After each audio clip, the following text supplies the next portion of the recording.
1833 के चार्टर अधिनियम के कितने मुख्य प्रावधान हैं? 1833 के चार्टर अधिनियम के मुख्य 8 प्रावधान हैं।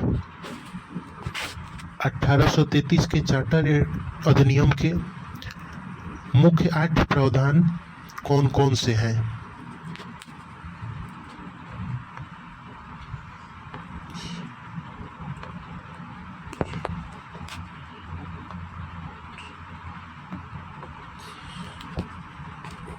1833 के चार्टर अधिनियम के मुख्य 8 प्रावधान निम्न हैं। पहला, इस एक्ट के तहत कंपनी के व्यापारिक एकाधिकार को पूर्णतः समाप्त कर दिया गया।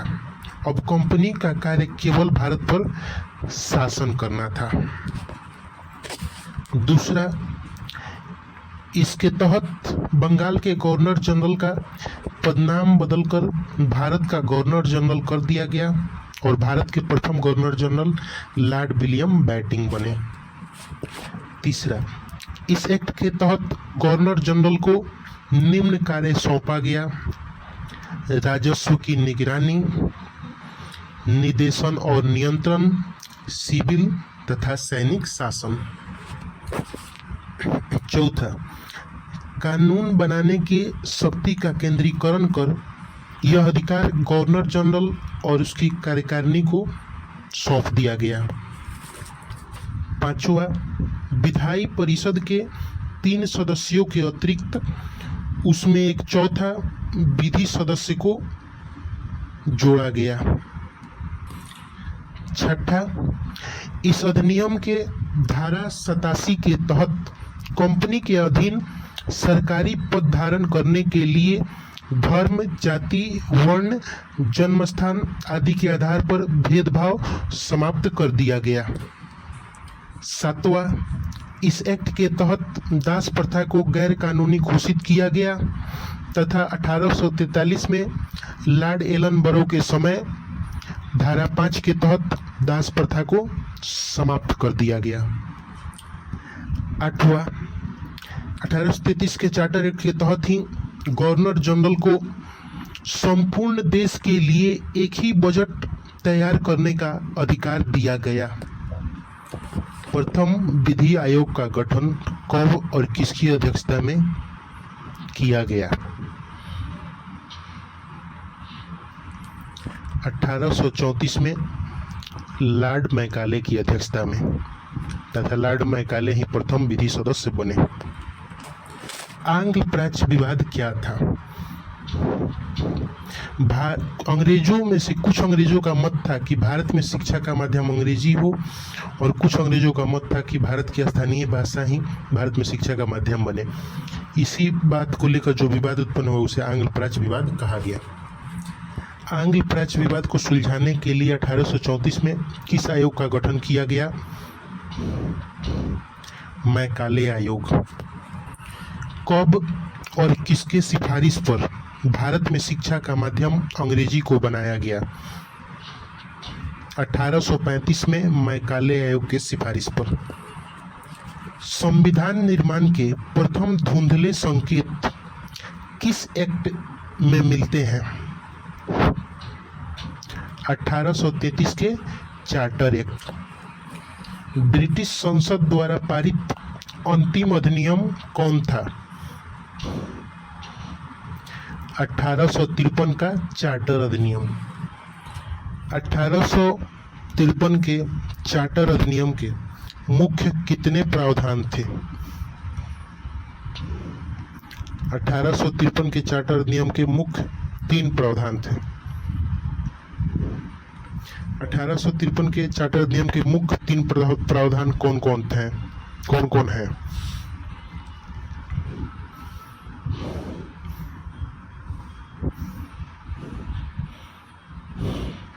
1853 के चार्टर अधिनियम के मुख्य 3 प्रावधान निम्न हैं। पहला, गवर्नर जनरल के लिए नई विधान परिषद का गठन किया गया। दूसरा, इस एक्ट के तहत नामजदगी का सिद्धांत समाप्त कर खुली प्रतियोगिता व्यवस्था आरंभ किया गया। जिसके तहत पहली बार सिविल सेवा में भारतीयों को भी शामिल किया गया। तीसरा, इस एक्ट के तहत पहली बार विधान परिषद में स्थानीय प्रतिनिधित्व प्रारंभ किया जाना था। सिविल सेवा प्रारंभ करने वाला पहला देश कौन है? चीन।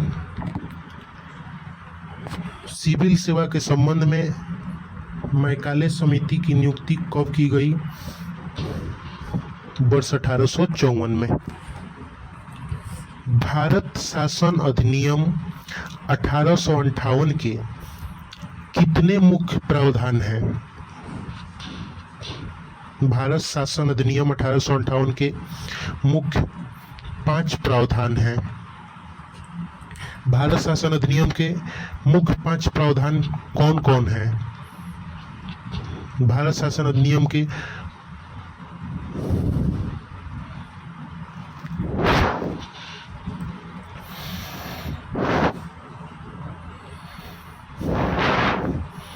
भारत शासन अधिनियम के मुख्य 5 प्रावधान निम्न हैं। पहला,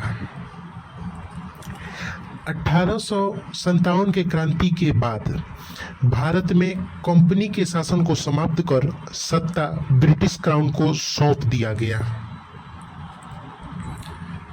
दूसरा, बोर्ड ऑफ डायरेक्टर्स तथा बोर्ड ऑफ कंट्रोलर को समाप्त कर दिया गया। इस प्रकार 1784 में भारत में शुरू की गई द्वैध शासन प्रणाली समाप्त हो गई। तीसरा, भारत में सचिव पद का सृजन किया गया तथा इसके सहायता के लिए 15 सदस्यीय भारत परिषद का गठन किया गया। भारत का राज्य सचिव अपने कार्यों के लिए ब्रिटिश संसद के प्रति उत्तरदायी होता था। चौथा, मुगल सम्राट के पद को समाप्त कर दिया गया। पांचवा, इसी अधिनियम के तहत गवर्नर जनरल का पदनाम बदलकर भारत के गवर्नर जनरल का पदनाम बदलकर भारत का वायसराय कर दिया गया और भारत के अंतिम गवर्नर जनरल तथा प्रथम वायसराय लॉर्ड कैनिंग बने। भारत के प्रथम राज्य सचिव कौन बने? Lord Stanley. आजादी के समय भारत के राज्य सचिव कौन थे? लॉर्ड लिस्टोबेल। भारत परिषद अधिनियम 1861 के कितने मुख्य प्रावधान हैं? भारत परिषद अधिनियम के 1961 के मुख्य 5 प्रावधान हैं। भारत परिषद अधिनियम 1861 भारत परिषद अधिनियम 1861 के मुख्य 5 प्रावधान कौन कौन हैं?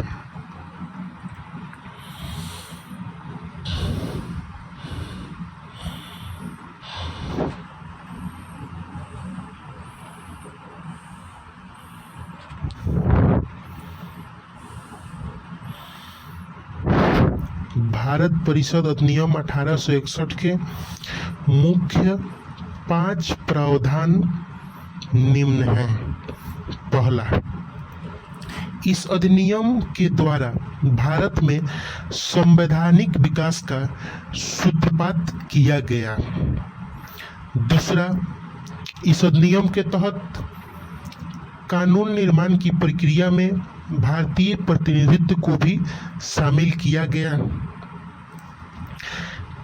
तीसरा, वायसराय के विधान परिषद में सदस्यों को मनोनीत करने का प्रावधान किया गया। इसके आधे सदस्य गैर सरकारी होना आवश्यक था। चौथा, इस अधिनियम के तहत ही वायसराय को आपात की स्थिति में अध्यादेश जारी करने का अधिकार दिया गया। अध्यादेश की अवधि 6 माह होती थी। चौथा, भारत परिषद अधिनियम 1861 के तहत ही भारतीय वायसराय लॉर्ड कैनिंग ने भारतीय शासन प्रणाली में पहली बार विभागीय प्रणाली अर्थात पोर्टफोलियो सिस्टम की शुरुआत 1861 में ही किया। छठा, इस अधिनियम के तहत 3 राज्यों में विधान परिषद का गठन किया गया। वे 3 राज्य हैं बंगाल, उत्तर पश्चिम सीमा प्रांत और पंजाब। बंगाल में विधान परिषद का गठन कब किया गया? 1862 ईस्वी में। उत्तर पश्चिम सीमा प्रांत में विधान परिषद का गठन कब किया गया? 1866 ईस्वी में। पंजाब में विधान परिषद का गठन कब हुआ? 1897 ईस्वी में। लॉर्ड कैनिंग ने 1862 ईस्वी में 3 भारतीयों को विधान परिषद में मनोनीत किया था। वे 3 भारतीय कौन कौन थे? बनारस के राजा, पटियाला के महाराजा और सर दिनकर राव। भारत परिषद अधिनियम 1892 के कितने मुख्य प्रावधान हैं? भारत परिषद अधिनियम 1892 के मुख्य 3 प्रावधान हैं। भारत परिषद अधिनियम 1892 के मुख्य 3 प्रावधान कौन कौन हैं?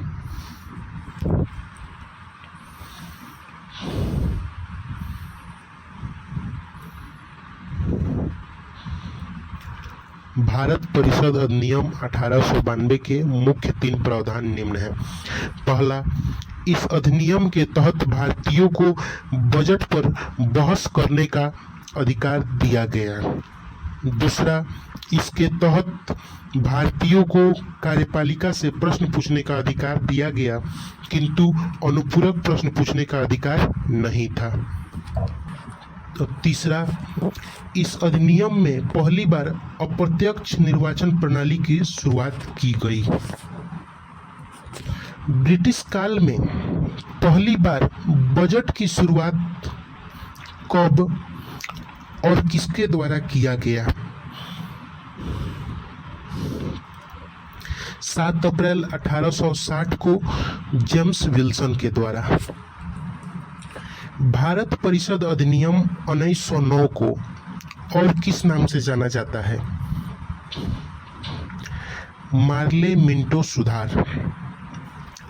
भारत परिषद अधिनियम 1909 को मार्ले मिंटो सुधार के नाम से क्यों जाना जाता है? क्योंकि भारत परिषद अधिनियम 1909 के पारित होने के समय भारत के राज्य सचिव लॉर्ड मार्ले थे और भारतीय वायसराय लॉर्ड मिंटो द्वितीय थे। भारत परिषद अधिनियम 1909 को किस समिति के रिपोर्ट पर पारित किया गया था? 1909 में सर जॉर्ज अरुंडेल समिति के रिपोर्ट पर। भारत परिषद अधिनियम 1909 अर्थात मार्ले मिंटो सुधार के मुख्य कितने प्रावधान हैं? भारत परिषद अधिनियम 1909 के मुख्य 4 प्रावधान हैं। भारत परिषद अधिनियम 1909 के मुख्य 4 प्रावधान कौन कौन से हैं?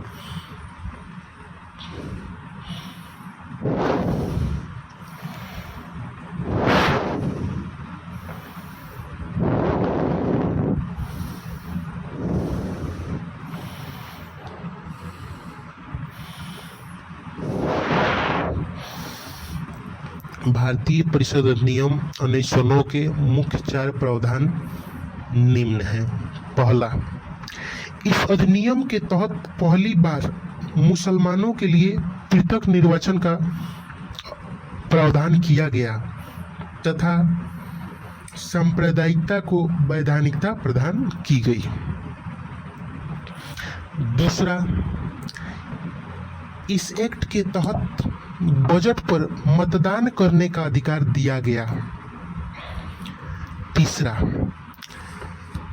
इस एक्ट के तहत पहली बार किसी भारतीय को वायसराय और गवर्नर की कार्य परिषद के साथ संगठन बनाने का प्रावधान किया गया। चौथा, इसी अधिनियम के तहत विधान परिषद के सदस्यों को पूरक अर्थात पूरा प्रश्न पूछने का अधिकार दिया गया। वायसराय की कार्यकारिणी परिषद में प्रथम भारतीय सदस्य जिन्हें विधि सदस्य के रूप में नियुक्त किया गया था वे कौन थे? सत्येंद्र प्रसाद सिन्हा। भारत में सांप्रदायिक निर्वाचन का जनक किसे माना जाता है? लॉर्ड मिंटो द्वितीय को। 1909 के भारतीय परिषद अधिनियम पारित होने के समय ब्रिटेन के प्रधानमंत्री कौन थे? एच एक्विथ लिबरल पार्टी से। भारत परिषद अधिनियम 1909 पर आरसी मजूमदार ने क्या टिप्पणी की है? 1909 के सुधार केवल चंद्रमा की चांदनी के समान है। भारत परिषद अधिनियम 1909 के विषय में के मुंशी ने क्या कहा है? के मुंशी ने कहा कि भारत शासन अधिनियम 1909 ने भारत में उभरते लोकतंत्र का गला घोट दिया। भारत परिषद अधिनियम 1909 पारित होने के समय लॉर्ड मिंटो ने लॉर्ड मार्ले को पत्र लिखकर क्या कहा? हम नाक के मुंह में दांत बो रहे हैं और इसका फल भीषण होगा। भारतीय परिषद अधिनियम 1909 के संबंध में महात्मा गांधी ने क्या कहा है? यह अधिनियम भारत के लोकतंत्र को सर्वनाश करने वाला अधिनियम है। यह अधिनियम भारत के लोकतंत्र को सर्वनाश करने वाला अधिनियम